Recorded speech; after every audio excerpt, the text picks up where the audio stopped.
Welcome दोस्तों, क्या हो रहा है। मैं शुभम त्यागी और आप देख रहे हैं बिजनेस बार, जहां पे हम आपके लिए लाते हैं लेटेस्ट बिजनेस न्यूज एक सिंगल वीडियो में। तो शुरू करते हैं आज की न्यूज। पहली खबर में कार देखो इन्वेस्ट करेंगे $20 मिलियन मार्च 2021 तक यूज्ड कार के बिजनेस में। इंडिया में कोविड-19 के बाद लोग पब्लिक ट्रांसपोर्ट सिस्टम की जगह अपने पर्सनल व्हीकल को प्रेफर कर रहे हैं ट्रांसपोर्टेशन के लिए, जिसके कारण यूज व्हीकल्स की सेल भारत में बढ़ रही है। और इस इन्वेस्टमेंट से कार देखो 250 अपने स्टोर्स को खोलेंगे इंडिया के अलग अलग शहरों में सेकेंड हैंड कार्स को बेचने के लिए। अगली खबर में नैसकॉम के एक रिपोर्ट के अकॉर्डिंग डेटा और आर्टिफिशियल इंटेलिजेंस ऐड कर सकते हैं 450 से $500 बिलियन इंडिया की इकोनॉमी में 2025 तक। इसमें से 45% वैल्यू सिर्फ 3 सेक्टर्स में से ही ऐड हो जाएगी, जो है रिटेल, इंश्योरेंस और एग्रीकल्चर एंड बैंकिंग। और साथ में रिपोर्ट्स के अकॉर्डिंग अमेजॉन इन्वेस्ट कर सकता है क्लाउड सर्विसेज कंपनी रैकस्पेस में। रैकस्पेस कंपनीज को सर्वर्स लीज पर प्रोवाइड करती है अपने डेटा को स्टोर और एक्सेस करने के लिए। और साथ में रेलवेज का कहना है कि प्राइवेट ऑपरेटर्स अपनी मर्जी के हिसाब से स्टेशंस को चुन सकते हैं ट्रेन्स को रोकने के लिए। 2023 से इंडिया प्राइवेट कंपनीज को 150 ट्रेन्स को ऑपरेट करने की परमिशन देगा भारत के अलग अलग 109 रूट्स पर हमारे रेलवेज के नेटवर्क को इम्प्रूव करने के लिए। और department of science and technology launch करेंगे एक नया प्रोग्राम स्टार्टअप्स के लिए। इसके अंदर स्टार्टअप्स को फंडिंग, बिजनेस डेवलपमेंट सपोर्ट और स्केल अप यानी एक्सपेंशन के लिए मदद की जाएगी। इससे पहले इंडिया में मिलेनियम अलायंस को भी लॉन्च किया गया था स्टार्टअप्स को सपोर्ट देने के लिए। DOT, USAID, FICCI, UK DFID, Facebook और मारिको इनोवेशन फाउंडेशन ने मिलकर। और स्टार्टअप्स में यूपी गवर्नमेंट ने लॉन्च करी है नई स्टार्टअप पॉलिसी, जिसमें 5 लाख रुपए तक दिए जाएंगे कंपनीज को। इसके अंदर फंड्स दिए जाएंगे micro, small and medium enterprises को मार्केटिंग असिस्टेंस के लिए। अगली खबर में गूगल का कहना है कि वो बंद कर सकते हैं अपनी फ्री सर्च सर्विसेज ऑस्ट्रेलिया में। इसकी वजह एक नया कानून है जिसके अंदर गूगल को पे करना होगा मीडिया कंपनीज को जिनकी न्यूज़ वो दिखाते हैं। गूगल का कहना है कि इससे उनकी गूगल सर्च और यूट्यूब पर बुरा असर पड़ेगा, जिसकी वजह से वो इन सर्विसेज को बंद कर सकते हैं ऑस्ट्रेलिया में।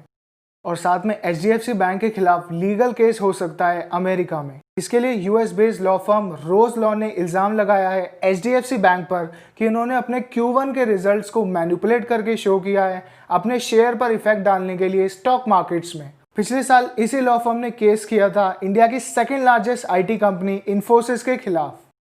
साथ में IBM ने लॉन्च किया है एक नया processor chip part and data centres के लिए। IBM US की टेक्नोलॉजी एंड कंसल्टिंग की कंपनी है जो कंप्यूटर्स के लिए प्रोसेसर्स को भी प्रोड्यूस करती है और दुनिया में से टॉप 10 फास्टेस्ट सुपर कंप्यूटर्स में से भी 3 IBM की चिप्स को ही यूज़ करते हैं। और IBM ने इस चिप के प्रोडक्शन के लिए सैमसंग को ऑर्डर दिया है। और जर्मनी ज्वाइन कर सकता है इंटरनेशनल सोलर अलायंस। इस अलायंस को इंडिया और फ्रांस ने मिलकर शुरू किया था, जिसके अभी 121 देश मेंबर हैं। दुनिया भर के देशों को सोलर पावर के थ्रू इलेक्ट्रिसिटी बनाने में फंड्स के थ्रू मदद और इंस्पायर करने के लिए। इंडिया में अभी 36 गीगावाट्स इलेक्ट्रिसिटी जनरेट की जाती है सोलर पावर से, बट भारत ने टारगेट रखा है 100 गीगावाट्स का 2022 तक। अगली खबर में रिपोर्ट्स के अकॉर्डिंग इंडिया में 8 करोड़ लोगों को हेलमेट्स की नीड है टू व्हीलर्स के थ्रू ट्रांसपोर्टेशन के लिए। इंडिया में लगभग 21 करोड़ टू व्हीलर्स चलते हैं रोड्स पर और हेलमेट मैन्युफैक्चर करने वाली कंपनी स्टड्स के हिसाब से उसमें से सिर्फ 60% लोग ही अभी हेलमेट्स लगाते हैं, यानी बचे हुए 40% लगभग 8 करोड़ लोगों को हेलमेट्स की नीड है अपनी सेफ्टी को बढ़ाने के लिए मार्केट में। अगली खबर में इंडिया प्लान कर रहा है कॉटन को बेचने के लिए बांग्लादेश को। गवर्नमेंट ने ये डिसीजन लिया है क्योंकि इंडिया में कॉटन के रिजर्व्स रिकॉर्ड हाइस तक पहुंच गए हैं, जो कि जनरली गुजरात, महाराष्ट्र और आंध्र प्रदेश के फार्मर्स ग्रो करते हैं। इसकी वजह है कि टेक्सटाइल मिल्स और फैक्ट्रीज से कॉटन के आने वाली डिमांड गिर गई है कोरोना वायरस के कारण।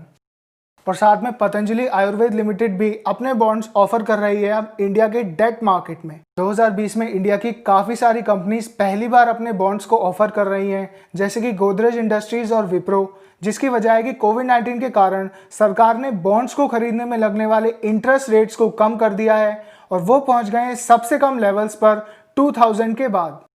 साथ ही बैंगलोर ने बीट कर दिया है मुंबई को लग्जरी फ्लैट्स के प्राइसेस में। इंडिया की स्टार्टअप कैपिटल बैंगलोर को 26th रैंक किया गया है पूरे वर्ल्ड में लग्जरी प्रॉपर्टीज के प्राइसेस के अप्रिसिएशन के लिए, जिसमें मुंबई आया है 32nd नंबर पर। और गुजरात गवर्नमेंट ने अलाउ कर दिया है बिल्डिंग्स को बनाने के लिए 70 फ्लोर्स के ऊपर स्टेट के 5 बड़े शहरों में। इससे पहले गुजरात में सिर्फ 23 फ्लोर्स तक की बिल्डिंग को कंस्ट्रक्ट करने की परमिशन दी जाती थी। अगली खबर में एडीबी ने अप्रूव कर दिया है $1 बिलियन का loan Delhi Meerut rapid transit system के लिए। इंडिया का पहला मॉडर्न और high speed railway system RRTS develop किया जा रहा है दिल्ली से मेरठ के लिए, जिसकी लेंथ है 82 किलोमीटर्स। और साथ में यूके ने लॉन्च किया है 3 मिलियन पाउंड्स का इनोवेशन चैलेंज इंडिया में। इसके अंदर 250,000 पाउंड्स की 12 अलग अलग ग्रांट्स दी जाएंगी टेक एंटरप्रेन्योर्स को, जिन्हें आइडियाज देने होंगे कोविड-19 के पैंडेमिक के बाद क्लाइमेट चेंज से बेटर टैकल करने के लिए। अगली खबर में डीआरडीओ एक्वायर करेंगे एविएशन अमेरिकन जिन को $610 मिलियन में। डीआरडीओ दुनिया की सबसे बड़ी स्पिरिट बनाने वाली कंपनी है। और डेलॉयट ने एक्वायर कर लिया है मार्केटिंग कंपनी स्पेशल एक्सेस को। स्पेशल एक्सेस एक मुंबई बेस्ड इंडियन कंपनी है जो एडवर्टाइजिंग और मार्केटिंग करने में मदद करती है इंडिया के कई ब्रांड्स को। इस एक्विजिशन के साथ डेलॉयट, जो कि एक लंदन बेस्ड कंपनी है, अपने डेटा एनालिटिक्स कैपेबिलिटी को कंबाइन करेंगे उनकी मार्केटिंग स्ट्रैटेजी के साथ। फाइनली दोस्तों, वीडियो आपको पसंद आया तो इसे लाइक करें और चैनल को कर सकते हैं सब्सक्राइब, जिससे लेटेस्ट बिजनेस न्यूज पहुंच जाए आप तक। तो सीखते रहिए दोस्तों, बढ़ते रहिए और मिलते हैं अगले वीडियो में।